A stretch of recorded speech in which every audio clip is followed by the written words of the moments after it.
አሁን ባለው የዓለም ነባራዊ ሁኔታ የባህር በር ለአንድ ሀገር ከኢኮኖሚ አውታርነት ባለፈ የሉዓላዊነት መጠበቂያ መሳሪያና የጂኦ ፖለቲካዊ ተሰሚነት ምንጭ እየሆነ መጥቷል። ኢትዮጵያ እያደገ ያለው የኢንዱስትሪና የግብርና ክፍለ ኢኮኖሚዋ ከዓለም ንግድ ጋር እንዲገናኝ የባህር በር የግድ መሆኑን አስምራበታለች። እርግጥ ኢትዮጵያ ለባህር በር አዲስ አይደለችም። ከ35 ዓመታት በፊት ያለውን ጊዜ ብናስታውስ በዓለም ንግድ ቁልፍ በሆነው የቀይ ባህር መስመር የንግድ መርከቦችን ከማንቀሳቀስ ባሻገር በጠንካራው የባህር ኃይሏ የቀጠናውን ደህንነት በመጠበቅ አለኝታነቷን ያሳየችበት ነበር።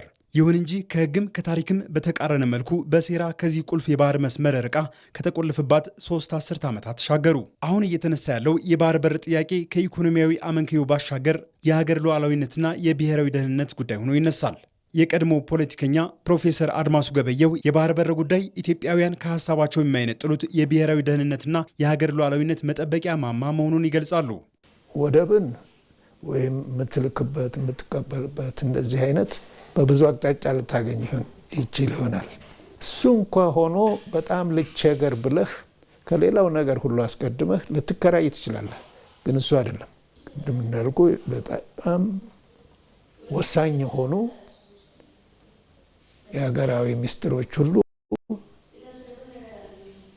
ሊከበሩ የሚችሉት የራስ ወደብ ሲኖር ነው። በኢኮኖሚ ገጹ ስንመለከተው 80 በመቶ የሚሆነው የዓለም ንግድ የሚንቀሳቀሰው በባህር መሆኑ መርከቦች የሚያርፉበት ወደብ ባለቤት መሆን ለሀገራት ኢኮኖሚ እድገት ያለውን ፋይዳ ይናገራል። በዚህ ረገድ ኢትዮጵያ ለወደብ ኪራይ የምትከፍለው ከፍተኛ ገንዘብ በሸቀጦች ተመንዝሮ የዋጋ ጭማሪን በማስከተል በእያንዳንዱ ዜጋ ጓዳ የሚገባና የሚቆጠር የዋጋ ጭማሪን እያስከተለ ነው። ለዚህም ነው የኢትዮጵያ የባህር በር ጥያቄ ከአጀንዳዎች ሁሉ ቀዳሚ የሚሆነው። ይህ ሆኖ ያለ ከለውጡ በፊት በነበረው አስተዳደር የባህር በር ጥያቄን ማንሳት እንደ ነውር የሚቆጠር ቢሆንም በርካቶች ሲያብሰለስሉት ጥቂት የማይባሉትም በአደባባይ ሲገልጹት ተስተውሏል። ፕሮፌሰር አድማሱ ገበየሁ የሚመሩት የኢትዮጵያ ዲሞክራሲ ፓርቲ ኢዴፓ በ1990ዎቹ ህዝብን በማስተባበርና ከ150 ሺህ በላይ ሰዎችን ፊርማዎችን በማሰባሰብ ኢትዮጵያ የባህር በር ያጣችው በኢፍትሐዊ መንገድ መሆኑን ዓለም አቀፍ ተቋማት እንዲያውቁት ለማድረግ ሞክረውም ነበር።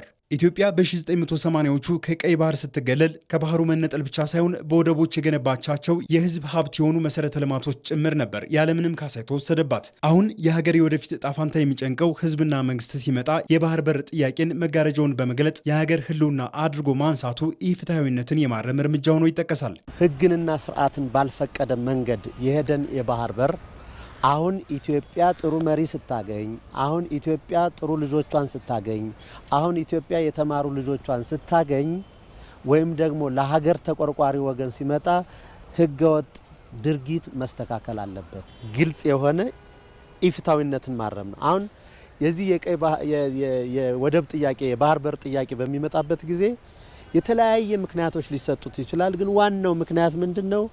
ግልጽ ኢፍትሐዊነትን ማረም ነው። ኢትዮጵያ የባህር በርን ማግኘት ስትሻ ቀጠናዊ ትስስርን ይበልጥ ማጎልበትንና ከሌሎች ጋር አብሮ የማደግ መርህን በማስቀደም ነው። ይህን ፍላጎቷን ለዓለም ማሳወቅ ደግሞ የባህር በርን በሰላማዊ መንገድ ለማግኘት ዜጋውም ሀገርም ከፍ አድርገው የሚይዙት የቤት ስራ ነው። ጦርነት ይፈልጋል። ይሄ ጦርነት የመሳሪያ ጦርነት አይደለም፣ የዲፕሎማሲ ጦርነት። በዚህ ጉዳይ ላይ የዓለም ህዝብ በሙሉ ጉዳዩን በጥንቃቄ እንዲያጤነው መንገር አለብን። ባለው አጋጣሚ ሁሉ ማግባባት አለብን። የባህር በር ጥያቄ ለአጋርነት ግብዣ ነው እንጂ የስጋት አይደለም፣ ወይም የመውረር አይደለም።